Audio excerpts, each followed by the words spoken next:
छत्रपती संभाजीनगरमध्ये जी घटना घडली त्याबद्दल बोलणार आहे मी. सर्व न्यूज चॅनलवर हे सांगितलं जात आहे. आता बरेच न्यूज चॅनल खुलासे पण करत आहे. ज्यावेळेस ताईंचे व्लॉग्स वगैरे जे आहेत ते चॅनलवरनं एक एक खुलासे होत आहे. म्हणजे त्यांचे कौटुंबिक वाद जे आहे ना ते समोर येतात. मी कशाबद्दल बोलते? ऑफकोर्स जी संभाजीनगरमध्ये जी घटना घडली, जी डोंगरावरून त्या मुलांनी उडी घेतली, त्यासोबत वडीलही होते. नंतर आईने पण उडी मारली. खूपच धक्कादायक करून दुर्दैवी अंत या पूर्ण कुटुंबाचा झालेला आहे. आणि हे जे कुटुंबाचे वाद होते हे आयफोनवरून तर मुळीच नव्हते. कारण जसं त्याच्या आईकडे पण आयफोन होता आय थिंक, जो दिसत होता, जो दिसतोय त्या मला वाटतं ते चॅनलला जेव्हा व्हिजिट केलं आपण, तेव्हा त्या कुटुंबाबद्दल म्हणजे सांगताय, त्यांच्या कौटुंबिक वादाबद्दल सांगताय. आणि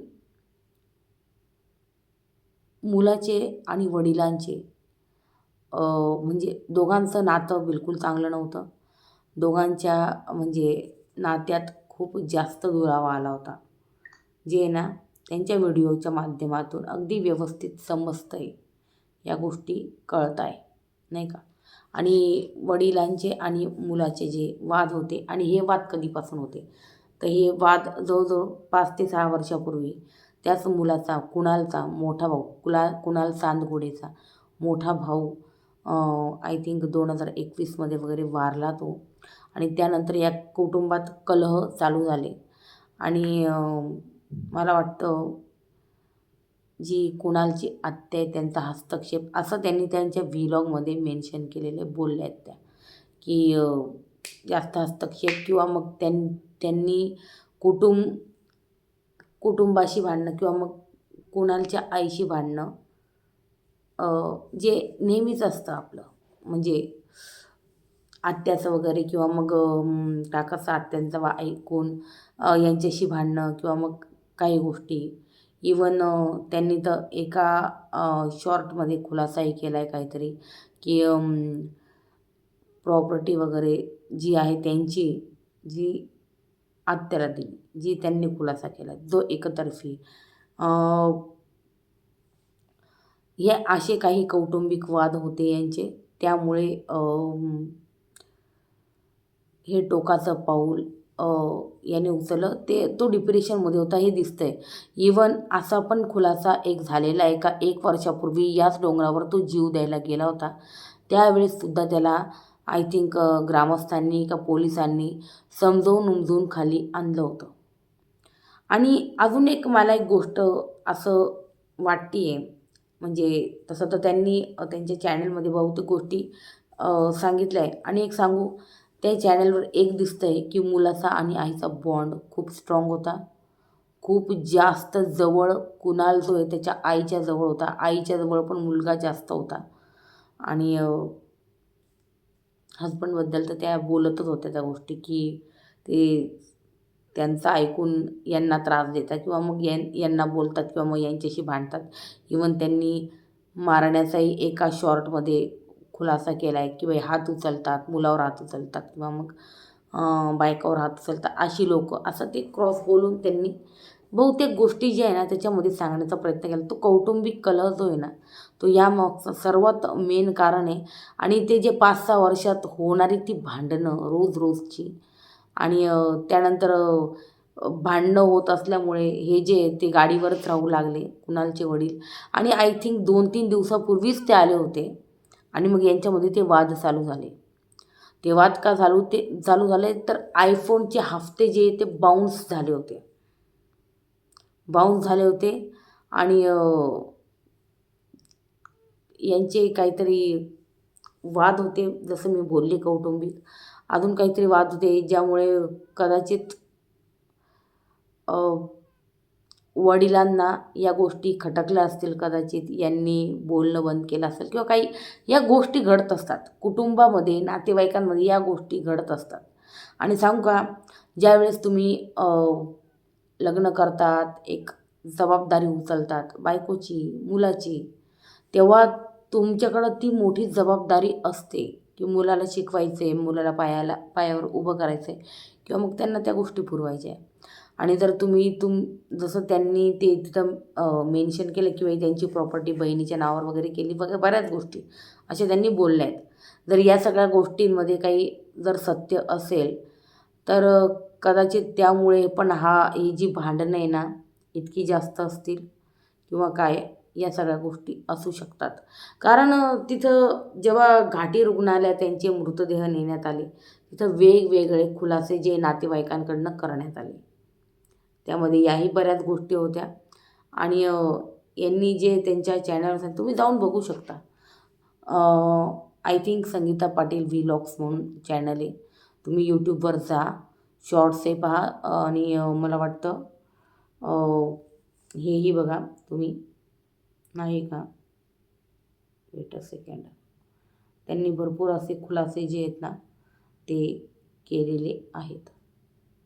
तुला काय वाटतं, नवरा बायकोचं भांडण करून दिलं, भावाला घरी बोलवून घेतलं म्हणजे माझ्या मुलाचं शिक्षण बंद पडेल, माझी हाल होतील, मग मी तुम्हाला फोन करेल, तुमच्या पाया पडेल. असं होत नसतं ग. तुझं स्वप्न स्वप्नच राहणार आहे. बघत राहा स्वप्न. स्वप्न बघायला कुठे पैसे लागतात. तुला काय वाटतं, हे त्यांच्या नवरा बायकोचं भांडण करून दिलं. नंदेबद्दल बोलत आहे. तर मला असं वाटतंय की संसारात कोणाचाही हस्तक्षेप म्हणजे बघा, मुलगी एकदा लग्न करून गेली तिच्या संसारात हस्तक्षेप करणं किंवा मग जो नवऱ्याकडची लोक असतात त्यांच्याकडचा हस्तक्षेप. संसार जो असतो ना तो त्या कुटुंबाचा असतो किंवा मग त्या दोघांचा असतो. नंतर जे मुलं होतात त्यांचा असतो. ज्यावेळेस कुटुंबात जास्त हस्तक्षेप होत असला किंवा समोरचा व्यक्ती तिकडचा जास्त ऐकत असला का मग अशा व्हायला तर नाही हवं, पण असं होत असतं. कुटुंबात कलह होतो. आणि जसं अजून एक खुलासा मी सांगू इच्छिते. अजून एक व्हिडिओ व्हायरल झाला ज्यामध्ये ती जी आई आहे तिने मंगळसूत्र अक्षरशः फेकून दिलं होतं. आणि जे म्हणत आहेत का यार तो मुलगा आयफोनसाठी त्यांनी आयफोन काढून बाहेर फेकला होता. तिथे चेनही काढून टाकली होती, मे बी वॉलेट बी बाहेर काढून टाकलं होतं समथिंग. त्यांनी सगळं काढून फेकलं होतं तिथे. ठीक आहे, मी दुसऱ्या याच्याबद्दल बोलत होते म्हणजे त्याच्या आईबद्दल बोलते. त्याची आई जी आहे हात जोडत होती, भीक मागत होती की नको करू असं. आणि त्यावेळेस मंगळसूत्रही काढून फेकलं. आणि त्याच्या आईने 2 वाक्य बोलली इथे. त्यावरनं काय साध्य होतं आहे. 2 वाक्यही बोलली का मी मंगळसूत्र काढून फेकते, आपण दोघं वेगळं राहू, मी तुझ्या पप्पांना सोडून देईल किंवा मग त्यांना आपण सोडून दोघंच वेगळं राहू, नाही का. तर तो एक लाईन बोलला. तेव्हा तो एक लाईन बोलला तिथेच डोंगरावर तो बोलला आहे, नाही म्हणे मी खूप ऐकून घेतलं पण माझं कोणीच ऐकून घेत नाही, ना तू ना ते. याचा अर्थ कदाचित इतके भांडणं आणि फ्रस्ट्रेशन झाल्यानंतर किंवा मग डिप्रेशन त्याला ते जे झालं त्याच्यानंतर मे बी त्याचं असाही टेक असेल का तू विभक्त हो, आपण दोघं वेगळं राहू. आईची ती इच्छा नसावी कदाचित. तिला मुलगा आणि पती दोघंही हवे असेल, हेही असेल. त्यामुळे ती तिथे हात भरून मंगळसूत्र काढून ते त्यालाच सांगत होती किंवा बोलत होती. हे त्यांचं मला वाटतं हे त्यांचं बोलणं पहिल्यापासूनच असेल का बुवा तू वेगळं आपण दोघंच राहू हे. आणि मग नंतर वडिलांचं लांब राहणं हे आपण कयास लावतोय, पण हे कयास खरे असू शकतं. कारण ज्याप्रमाणे त्यांनी मंगळसूत्र काढून फेकलं आणि त्या जेव्हा जसं बोलल्या की आपण दोघंच राहू, ते आपल्यात राहणार नाही, तू टेन्शन घेऊ नको वगैरे या सगळ्या गोष्टी बोलत होत्या त्या. यावरनं या गोष्टी कळत होत्या की मुलाचं आणि वडिलांचं खूप जास्त वाकडं होतं. मुलाला वडिलांसोबत बिलकुल राहायचं नव्हतं.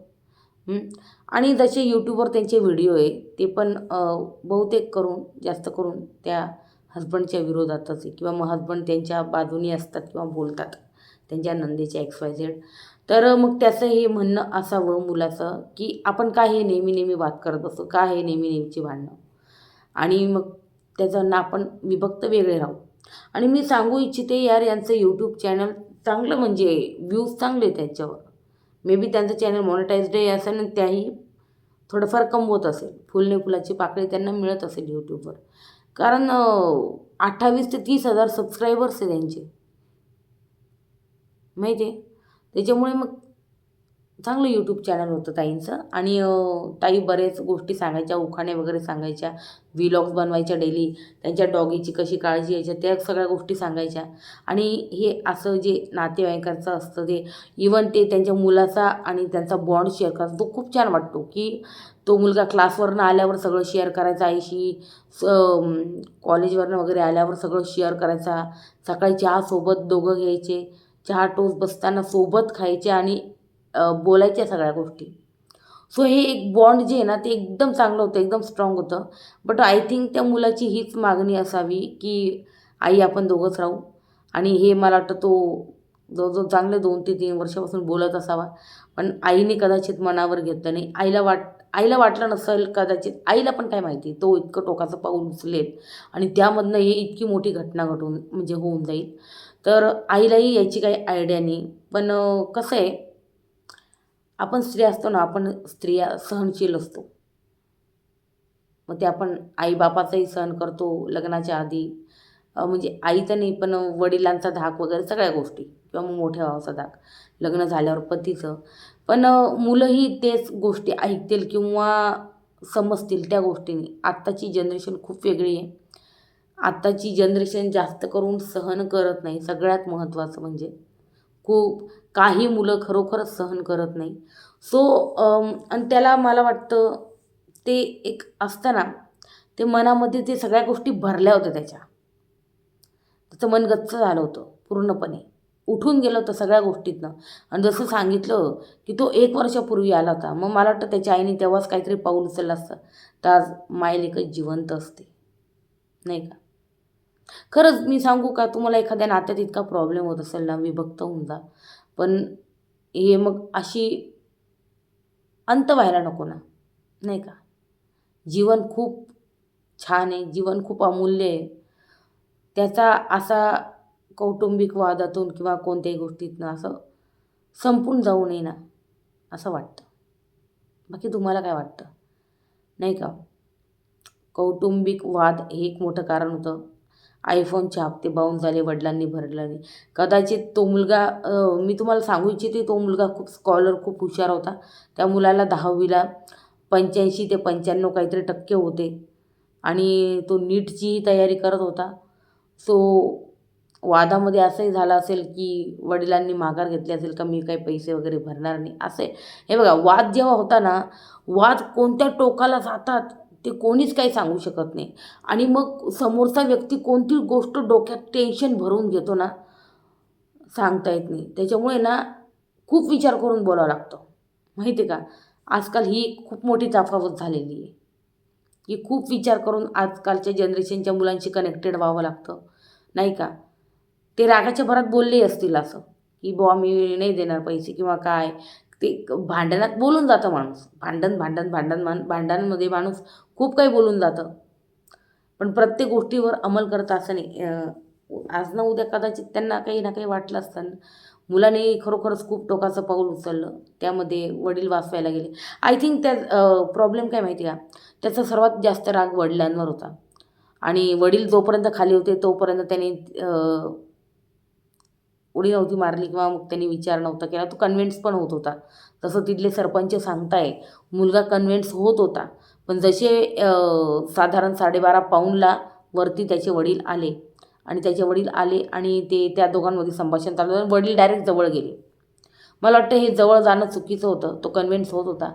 ते जवळ गेले आणि ते डायरेक्ट खेचायला लागले. आणि तो अगदी कठडावर होता, तर त्याचा तोल गेला आणि हात पकडल्यामुळे वडिलांचा दोघंही खाली गेले. आणि हे बघून त्या आईने, माऊलीने हंबरडा फोडला. आणि जसं मी बोलली, आई जी ना ती त्या मुलाशी खूप कनेक्टेड होती, जे यूट्यूबच्या व्लॉग्समध्ये एकदम व्यवस्थित दिसतंय. मुलाशी खूप जास्त कनेक्टेड होती. मुलामध्ये पूर्ण जीव अडकला होता आईचा. आणि मुलाचा असा करुण अंत पाहून त्या माऊलीने पण उडी टाकली खाली. खूप वाईट झालं, खूप वाईट झालं. खरोखर नव्हतं व्हायला पाहिजे. पण मला असं वाटतंय, जर कोणतं नातं खूप जास्त त्रास देत असेल तर ते तुम्ही त्या नात्यातनं बाहेर पडा. सिम्पली म्हणजे ॲटलिस्ट जीव तरी वाचते. कसं आहे, काही गोष्टींचं खूप अति होऊन जातं मग, आणि अतिवरून ती गोष्ट होती माती. त्यामुळे अति झालं, निघून जाते नात्यातून. होईल थोडा दिवस त्रास, थोडं स्ट्रगलिंग, पण जिवंतच राहू. हां, आज झालं असतं काही ना काही, फुल ना फुलाची पाकळी झकली असती, काही ना काही झालं असतं. आज ना उद्या सगळे राग रुसवे फुगवे काही ना काही निघालं असतं, काही ना काही तोडगा, काही ना काही सोल्युशन निघालं असतं. बघा विचार करून काय म्हणणं आहे. जीवन खूप अमूल्य आहे. जर तुमच्याही कुटुंबात असा काहीही ताणतणाव असेल तर त्याच्यावर बसून एक सॉल्युशन काढावं. असं कोणताही टोकाचा निर्णय कोणीही घेऊ नये असं मला तरी वाटतं. मुलगा असो, आई असो, वडील असो, कोणी असो. याबद्दल तुमचा काय टेक आहे? याबद्दल तुम्हाला काय वाटतं? मला नक्कीच सांगा कमेंट सेक्शनमध्ये. आणि मला असं वाटतं यार, वडील जर वरती गेले नसते, पोलिसांनी वडिलांना तिथंच थांबवलं असतं का बुवा तुमच्यावर जास्त राग आहे, तुम्ही थोडा वेळ थांबा, आम्ही त्याला कन्व्हिन्स करतो, आणतोय. पण कदाचित पोलिसांनाही माहिती नसावं की असं काही घडून जाईल. कोणालाही तिथे माहिती नसावं की असं काही घडून जाईल. ते खूपच अचानक आणि 2 सेकंदाचा तो क्षण झाला आणि ते घडलं. खूप वाईट घडलं. पण भावपूर्ण श्रद्धांजली या तिघांना. काय बोलू मी? खूप वाईट झालं. तर असं मी हेच म्हणेल का तुमच्या कुटुंबात असा काही कलह, वाद काही असेल, बसून मिटवा. आणि त्याच वादात आहे ना तुम्ही असं वर्षानुवर्ष भांडत नका बसू. एक तर वेगळे होऊन जा. ॲटलिस्ट त्या तणावापासून लांब राहाल आणि जिवंत राहाल आणि थोडंसं बेटर आयुष्य जगाल, नाही का? याबद्दल तुमचं काय म्हणणं मला नक्की सांगा कमेंट सेक्शनमध्ये. व्हिडिओ आवडल्यास लाईक, शेअर, सबस्क्राईब नक्कीच करा गाईज. पण हेच होतं मला वाटतं असली कारण, की आयफोनचा कोणताही वाद नव्हता. आयफोनचे हप्ते ठीक आहे बाउन्स झाले होते. वडिलांनी ते भरले नव्हते कारण काहीतरी राग होता. राग मनात घालून ते 3 महिने घरीच आले नव्हते वडील.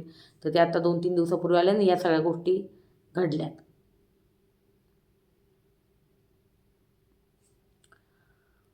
खूप वाईट झालं. एवढंच म्हणू शकते मी. तुमचं यावर काय म्हणणं आहे नक्की सांगा कमेंट सेक्शनमध्ये. व्हिडिओ आवडल्यास लाईक, शेअर, सबस्क्राईब नक्की करा. Good night, bye.